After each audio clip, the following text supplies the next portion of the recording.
Hi ಎಲ್ರಿಗೂ ನಮಸ್ಕಾರ. ಇವತ್ತು ನಾನು ಕಡಿಮೆ ಪದಾರ್ಥಗಳನ್ನು ಬಳಸ್ಕೊಂಡು ಒಂದು ಸ್ವೀಟ್ ರೆಸಿಪಿನ ಮಾಡಿ ತೋರಿಸಿದ್ದೀನಿ. ಈ ಸ್ವೀಟ್ ಅಂತೂ ತಿನ್ನೋಕ್ಕೆ ತುಂಬ ಚೆನ್ನಾಗಿರುತ್ತೆ. ಯಾವ ರೀತಿ ಮಾಡೋದಂತ ನೋಡೋಣ. ಈಗ ನೋಡಿ, ನಾನು ಸ್ಟವ್ ಮೇಲೆ ಒಂದು ಬಟ್ಲು ಇಟ್ಬಿಟ್ಟು ಅದಕ್ಕೆ ಫುಲ್ ಫ್ಯಾಟ್ ಇರುವ ಹಾಲನ್ನು 1 ಲೀಟ್ರ್ ಸೇರಿಸ್ಕೊತಾ ಇದ್ದೀನಿ. ಈಗ ಹಾಲನ್ನು ಚೆನ್ನಾಗಿ ಕಾಯಿಸ್ಕೊಳ್ಳೋಣ. ಇದು ಕಾಯೋಷ್ಟರಲ್ಲಿ ಒಂದು ಬಟ್ಲಿಗೆ 2 ಟೇಬಲ್ ಸ್ಪೂನ್ ಆಗೋಷ್ಟು ವಿನಿಗರನ್ನು ಸೇರಿಸ್ಕೊತಾ ಇದ್ದೀನಿ. ಹಾಗೆ ಒಂದು 2 ಟೇಬಲ್ ಸ್ಪೂನ್ ಆಗೋಷ್ಟು ನೀರನ್ನು ಸೇರಿಸ್ಕೊಂಡು ಇದನ್ನು ಚೆನ್ನಾಗಿ ಮಿಕ್ಸ್ ಮಾಡ್ಕೊಳ್ಳೋಣ. ಈಗ ನೋಡಿ, ನಾವು ಕಾಯಿಸೋಕ್ಕಿಟ್ಟಿರೋ ಹಾಲು ಸಹ ಚೆನ್ನಾಗಿ ಕಾದಿದೆ. ಈಗ ಸ್ಟವ್ ಆಫ್ ಮಾಡ್ಕೊಳ್ಳೋಣ. ಈಗ ಕಾದಿರೋ ಹಾಲಿಗೆ ವಿನಿಗರನ್ನು ಸೇರಿಸ್ಕೊತ ಹಾಲು ಹೊಡೆಯೋವರೆಗೂ ಮಧ್ಯದಲ್ಲಿ ಮಿಕ್ಸ್ ಮಾಡ್ಕೊತ ವಿನಿಗರನ್ನ ಸೇರಿಸ್ಕೊತ ಹಾಲನ್ನು ಹೊಡ್ಕೋಬೇಕು. ಈಗ ನೋಡಿ, ಚೆನ್ನಾಗಿ ಹೊಡೆದಿದೆ ಹಾಲು. ನೋಡಿ ಪನ್ನೀರೆಲ್ಲ ಎಷ್ಟು ಚೆನ್ನಾಗಿ ಬಂದಿದೆ ಅಂತ. ಈಗ ಇದನ್ನು ಸೋಸ್ಕೊಳ್ಳೋಣ. ಈಗ ಒಂದು ಬಟ್ಲು ಇಟ್ಬಿಟ್ಟು ಅದಕ್ಕೆ ಒಂದು ಜಾಲ ಇಟ್ಬಿಟ್ಟು ತೆಳ್ಳಗಿರೋ ಒಂದು ವೈಟ್ ಬಟ್ಟೆಯನ್ನು ಹಾಕ್ಕೊತಾ ಇದ್ದೀನಿ. ಈಗ ಇದನ್ನು ಚೆನ್ನಾಗಿ ಸೋಸ್ಕೊಳ್ಳೋಣ. ನೋಡಿ, ಈ ರೀತಿ ಸೋಸ್ಕೊಂಡಾದ್ಮೇಲೆ ಇದಕ್ಕೆ ಸ್ವಲ್ಪ ನೀರು ಹಾಕ್ಕೊಂಡು ವಿನಿಗರ್ ಫ್ರೇಗ್ರೆನ್ಸ್ ಎಲ್ಲ ಹೋಗಲಿ ಅಂತ ಚೆನ್ನಾಗಿ ತೊಳ್ಕೊಬೇಕು ಈ ಪನ್ನೀರೆಲ್ಲ. ನೋಡಿ, ಇದೆಲ್ಲ ತೊಳ್ಕೊಂಡಾದ್ಮೇಲೆ ಈಗ ಇದನ್ನು ನೀರೆಲ್ಲ ಸೋಸ್ಕೊಳ್ಳಿ ಅಂತ ಈ ಥರ ರೌಂಡ್ ಸುಟ್ಬಿಟ್ಟು ಒಂದು 10 ನಿಮಿಷ ಸೈಡಿಗೆ ಇಟ್ಕೊಳ್ಳೋಣ.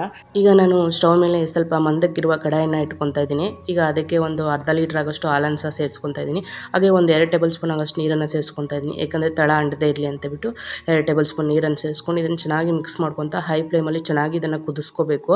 ಇದು ಕ್ರೀಮಿ ಸ್ಟ್ರಕ್ಚರ್ ಆಗಬೇಕು. ಅಷ್ಟೊತ್ತರೆಗೂ ಹಾಲನ್ನು ಚೆನ್ನಾಗಿ ಕುದಿಸ್ಕೋಬೇಕು ಹೈ ಫ್ಲೇಮಲ್ಲಿ ಮಧ್ಯದಲ್ಲಿ ಮಿಕ್ಸ್ ಮಾಡ್ಕೊತ.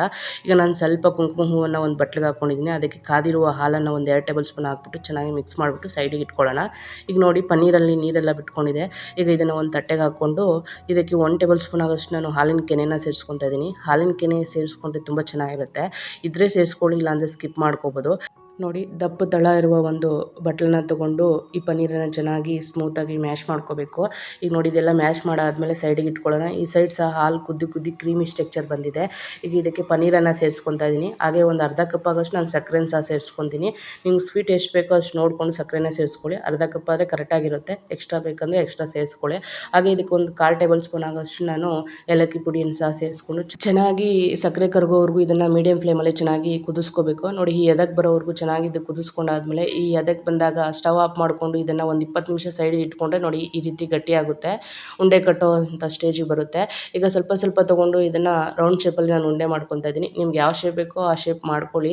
ಈ ರೀತಿ ಎಲ್ಲ ಉಂಡೆಗಳನ್ನು ಮಾಡ್ಕೊಂಡಾದ್ಮೇಲೆ ಸ್ವಲ್ಪ ಕುಂಕುಮ ಹೂವನ್ನು ನಾನು ಹಾಲಲ್ಲಿ ನೆನೆಸಿಟ್ಟಿದ್ನಲ್ಲ, ಅದನ್ನು ಮೇಲ್ಗಡೆ ಗಾರ್ಲಿಶ್ ಮಾಡಿಕೊಂಡು ಸಖತ್ ಕಲರ್ಫುಲ್ ಹಾಗೂ ಸಖತ್ ಟೇಸ್ಟಿಯಾದಂಥ ಸ್ವೀಟ್ ರೆಸಿಪಿ ರೆಡಿಯಾಗಿದೆ. ಈ ರೆಸಿಪಿನ ಒಂದ್ಸಲ ನೀವು ಟ್ರೈ ಮಾಡಿ. ಹಾಗೆ ಟ್ರೈ ಮಾಡಾದ್ಮೇಲೆ ನನ್ನ ಕಮೆಂಟ್ ಮೂಲಕ ತಿಳಿಸಿ ಹೇಗಿತ್ತು ಅಂತ. ವಿಡಿಯೋ ನೋಡಿದ್ದಕ್ಕಾಗಿ ಎಲ್ಲರಿಗೂ ಧನ್ಯವಾದಗಳು.